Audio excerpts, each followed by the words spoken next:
Salut tout le monde, vidéo recommandation de 4 mangas terminés en 8 volumes ou moins. Si tu cherches des séries courtes, efficaces, faciles à binge, tu vas forcément trouver ton bonheur dans cette vidéo et reste bien jusqu'à la fin parce que le dernier manga c'est une pépite. Comme d'habitude, aime la vidéo, booste-la, mets-moi un commentaire, abonne-toi à la chaîne si c'est pas encore fait et on va commencer avec Deux Frontières. C'est vraiment le genre de lecture popcorn que tu dévores d'une traite.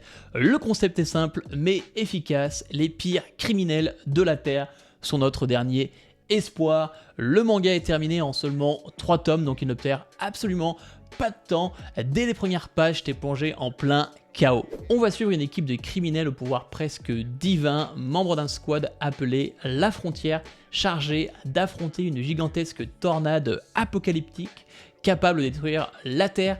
Expliqué comme ça ressemble à un énorme bordel et honnêtement, c'est exactement l'énergie du manga. C'est ultra violent, bourré de combats hyper stylés entre personnages surpuissants et créatures monstrueuses. Les dialogues aussi sont très crus, mais ça colle parfaitement à l'ambiance et à l'univers du manga. Tout est dans l'excès et c'est justement ce qui rend la lecture aussi fun et popcorn. Le style graphique m'a énormément plu. On ressent vraiment ce mélange entre manga et BD et aussi comique, ce qui donne un manga avec une vraie identité visuelle super originale. Le fait que les auteurs soient italiens explique sûrement ce rendu assez atypique. Le dessin des personnages et des divinités est excellent, je trouve, avec des visages très inspirés de la BD et du comic qui donnent énormément de charme à l'ensemble. Certains dessins pendant les combats sont vraiment impressionnants, surtout dans la manière de représenter la destruction des corps et la violence des affrontements, c'est un pur régal. J'adore aussi l'utilisation du noir dans le manga, notamment autour d'un certain personnage et dans la mise en scène des antagonistes. Ça renforce énormément l'ambiance et le côté menaçant de l'univers. Mention spéciale à Nute qui possède probablement mon design préféré du manga. Elle dégage un vrai charisme à chaque apparition. J'aimerais carrément voir un spin-off centré sur elle tellement j'ai aimé sa backstory et surtout son esthétique et sa présence dans cette histoire. Les combats sont très bien rythmés et donnent parfois cette sensation de grand affrontement super-héros à la Avenger avec le chaos et la brutalité et le langage cru qu'on peut retrouver dans le comic The Boys. Et malgré son format très court, l'histoire tient vraiment bien debout. La fin, elle est satisfaisante. Elle fonctionne autant comme une vraie conclusion, comme une possible ouverture vers une suite. Rien n'est bâclé. J'ai aussi beaucoup aimé la dynamique entre les personnages. Ils deviennent rapidement attachants, surtout Clint que j'ai adoré dans ce manga. Le manga prend le temps de développer leur passé et aussi leur motivation pour rejoindre la frontière, tout comme celle de l'antagoniste qui possède un chara-design mais juste excellent et une détermination terrifiante à accomplir son objectif, peu importe le prix à payer. Si tu aimes les mangas remplis de bastons, les personnages avec des pouvoirs, les ambiances de fin du monde, la violence autant dans les combats que dans les dialogues, les dessins atypiques et les histoires volontairement confuses au début avant de révéler progressivement leurs secrets, alors je te recommande Deux Frontières. J'ai passé un super moment pendant ma lecture. Manga suivant, ça sera un manhwa, on va parler de Horizon. Et celui-là, il m'a tellement marqué, ça faisait longtemps que je voulais en parler parce que cette lecture, elle était vraiment marquante. Les émotions dans tous les sens. Horizon, c'est un manhwa qui est complet en 3 volumes, qui raconte son histoire uniquement à travers le dessin. Les dialogues sont très rares, mais chaque mot est utilisé avec une telle justesse qui finit toujours par avoir un énorme impact émotionnel. L'histoire nous plonge dans un monde post-apocalyptique ravagé par une guerre dont on ne connaîtra jamais réellement l'origine. On ne saura même pas le prénom de notre protagoniste. On suit simplement un garçon qui essaye de survivre dans cet enfer, avançant jour après jour dans un monde détruit où l'espoir semble avoir disparu depuis longtemps. Ce qui rend des Horizons aussi forts, c'est la manière dont il parvient à transmettre autant d'émotions avec si peu. Le manhwa ne cherche jamais à tout expliquer, il laisse surtout les images parler. Et c'est justement ce silence qui rend certaines scènes encore plus puissantes. Le passage du bus par exemple. Alors celui-là, il est vraiment marquant, voir ces enfants évoluer dans un monde en guerre après avoir vécu des choses horribles et bouleversantes. Ils n'ont finalement plus que eux-mêmes dans cet univers en ruine, et cette relation devient le seul rayon de lumière au milieu de tout ce chaos. Le récit installe aussi une tension constante. Chaque rencontre met mal à l'aise, car on suit des enfants fragiles et sans défense dans un monde où l'être humain peut devenir monstrueux lorsqu'il est poussé à bout. On ressent en permanence cette peur qu'il puisse leur arriver quelque chose. Le dessin est clairement l'un des plus grands points forts du manhwa, même s'il reste assez simple visuellement. Il possède une puissance mais incroyable. Les décors, les regards, les silences, les expressions, tout participe à transmettre les émotions avec une intensité rare. Certaines pages arrivent à te faire ressentir plus de choses qu'un long dialogue, c'est très très fort. The Horizon est une véritable montagne russe émotionnelle. Le manhwa aborde des thèmes très lourds comme la solitude, le traumatisme, la perte, la survie ou encore la raison de continuer à vivre après avoir tout perdu. Malgré toute la noirceur du récit, il y a aussi une forme d'espoir qui se dégage progressivement à travers les personnages. Ce que j'adore surtout, c'est que le manhwa réussit à toucher profondément le lecteur, presque uniquement grâce à la mise en scène et à son dessin.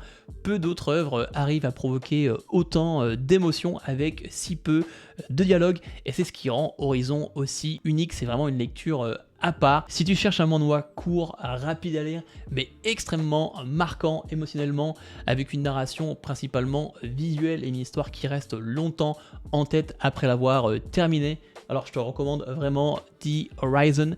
C'est vraiment un manhwa à part. On va continuer avec un manga dans un de mes genres préférés, que ça soit dans les mangas, les films ou encore les comics, les thrillers psychologiques ou les enquêtes policières. D'ailleurs, si vous avez des recommandations, dites-les moi en commentaire. On va parler de Adabana, qui est un thriller psychologique avec une histoire de meurtre mystérieux terminée en seulement 3 tomes, mais c'est surtout une histoire de vengeance, et pour une fois une histoire qui ose dire que la vengeance peut parfois être compréhensible. Et franchement, ça change et ça fait du bien, parce que on a tous déjà vu ces types d'histoires où le message final est toujours le même. La vengeance, c'est mal.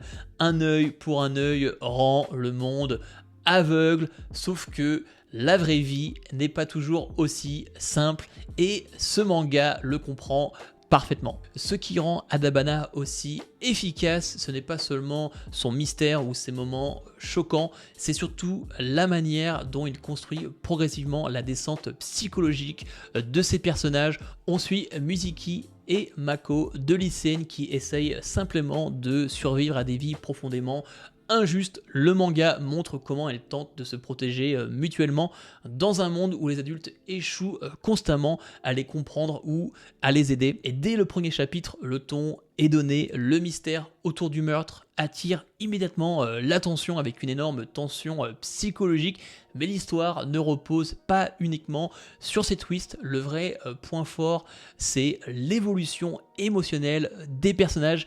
Visuellement, le manga joue énormément sur les expressions, que ça soit la joie, la tristesse, l'apathie ou encore la colère. Tout passe à travers les regards et les visages, et c'est vraiment magnifique. Je trouve que le dessin il est vraiment très réussi dans ce manga. Au départ, Mizuki et Mako dégagent quelque chose de presque lumineux, mais plus l'histoire avance, plus cette innocence disparaît lentement, et c'est justement ce contraste qui rend leur souffrance aussi difficile à regarder. Adabana parle surtout de deux adolescentes abandonnées par les adultes autour d'elles, obligées de gérer seules des situations qui les dépassent complètement. Elles prennent parfois de mauvaises décisions, mais le manga réussit à nous faire comprendre pourquoi elles en arrivent là. Ce que j'ai trouvé particulièrement intéressant, c'est le parallèle entre leurs milieux sociaux.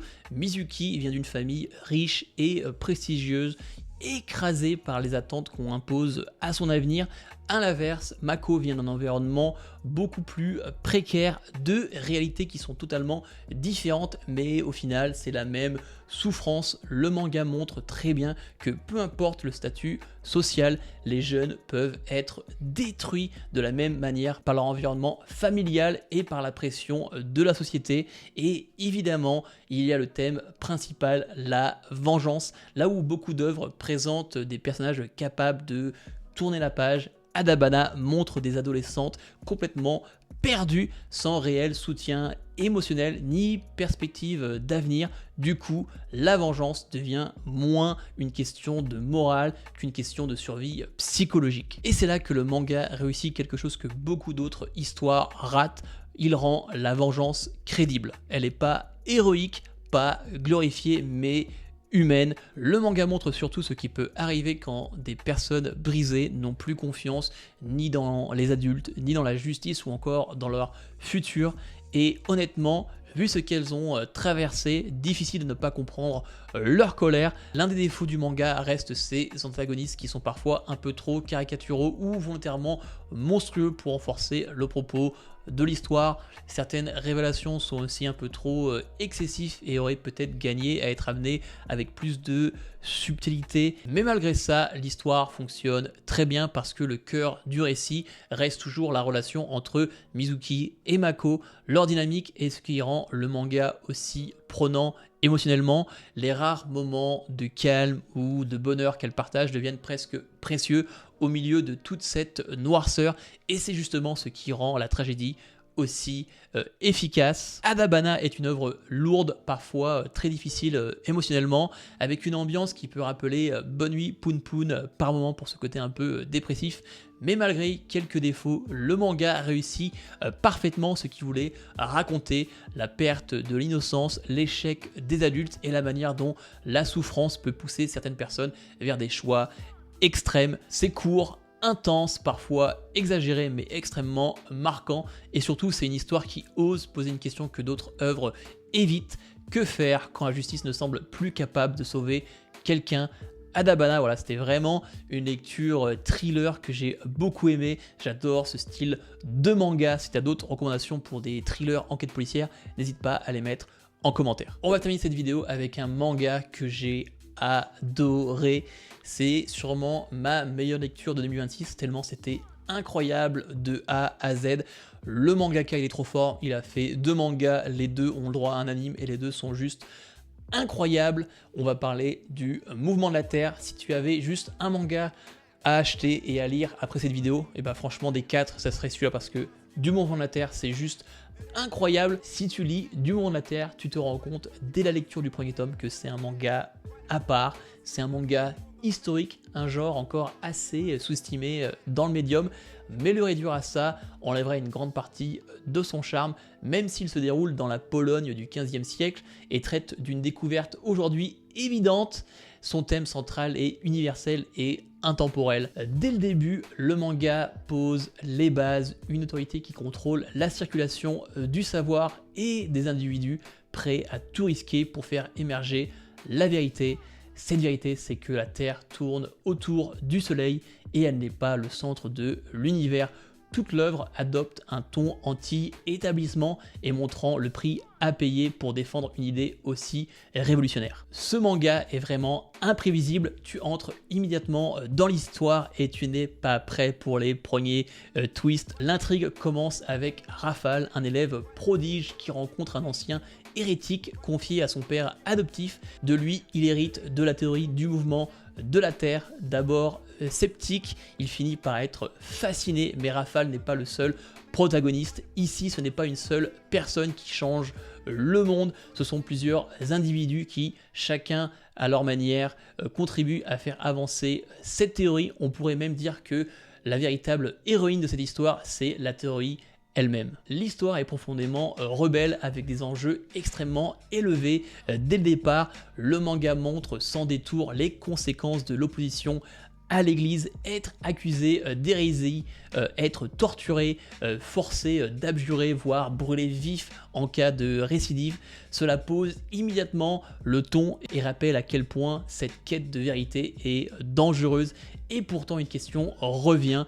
Pourquoi risquer sa vie pour une histoire qui, en apparence, ne change rien au quotidien d'un simple paysan? La réponse se trouve dans les personnages. Chacun poursuit cette vérité pour des raisons différentes, que ce soit l'argent, la curiosité, la rébellion, la gloire ou même un certain apaisement.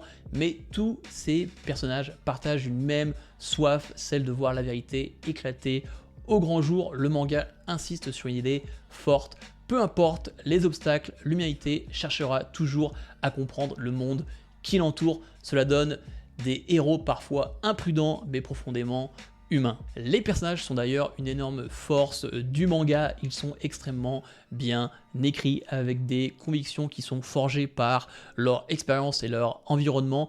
Même ceux qui apparaissent peu laissent une impression durable. Tu vas tous les aimer pour des raisons complètement différentes. Même les personnages qui te semblent anecdotiques au début deviennent attachants. Certains ont des évolutions magnifiques. Mon préféré restera Ozzy, qui son parcours il est tellement marquant et son développement il est juste mais incroyable. Sans protagoniste unique, un personnage se démarque particulièrement, c'est Novak, l'inquisiteur, l'incarnation de l'église, et c'est l'antagoniste principal. Ce n'est pas un simple sadique, il est froid, déterminé, capable de commettre l'horreur sans aucune hésitation, tout en restant convaincu d'agir pour le bien. Ce qui le rend fascinant, c'est son évolution en parallèle à celle des autres personnages. On comprend ses convictions, ses motivations et la manière dont elles évoluent au fil du récit, ce qui en fait un antagoniste vraiment marquant. Un autre point fort, c'est la narration. L'histoire est très riche en dialogue entre débats philosophiques, réflexions scientifiques et discussions religieuses, mais elle reste accessible grâce à une astuce simple: opposer des personnages érudits et d'autres plus naïfs. Cela permet au lecteur de suivre sans jamais se sentir vraiment perdu, et surtout la manière dont les différentes histoires et personnages s'entrelacent est extrêmement maîtrisée, toujours au service de cette quête de vérité et de la question centrale: jusqu'où est-on prêt à aller pour elle? Le contexte historique est passionnant, même romancé, il reste crédible et parfois glaçant. L'influence de l'église, la peur de l'hérésie et les risques encourus rendent le tout encore plus intense. Enfin, au-delà de tout ça, ce manga brille surtout par sa capacité à faire réfléchir. J'ai adoré les messages autour des convictions et de leurs conséquences. La fin est particulièrement réussie, autant pour ce qu'elle raconte que pour les interprétations qu'elle laisse ouvertes. Il existe d'ailleurs des théories à son sujet, mais je préfère pas en dire pour pas spoiler les gens. Du mouvement de la Terre rend l'astronomie passionnante. Après cette lecture, je ne regarderai plus les étoiles de la même façon, tant cette histoire, elle m'a marqué. Si tu aimes les récits historiques, les histoires de rébellion contre une autorité oppressive, ou tout simplement les grandes histoires bien écrites, fonce. Du Mouvement de la Terre, c'est vraiment ma grosse découverte de 2026. J'ai adoré. Il y a un animé, comme j'ai dit, donc franchement, si tu veux le regarder avec l'animé, fais-le. L'opening, il est juste incroyable. L'histoire, elle est complète en 8 volumes et c'est maîtrisé de A à Z. Il y a plein de twists. Chaque personnage sont bien écrits et marquants. J'ai juste adoré ma lecture et juste d'en parler, j'ai envie de le relire. Voilà, c'est la fin de cette vidéo. Dis-moi si tu aimes ce genre de vidéo, parce que j'ai une idée de faire la même pour des histoires qui sont finies en moins de 15 volumes. Comme d'habitude, booste la vidéo, franchement ça aide vraiment que la vidéo soit vue par plus de personnes. Aime la vidéo, mets-moi en commentaire Saturne si tu es là jusqu'à la fin de cette vidéo. Abonne-toi à la chaîne si ce n'est pas encore fait. C'était Erdaxel, on se voit dans la prochaine vidéo. Peace!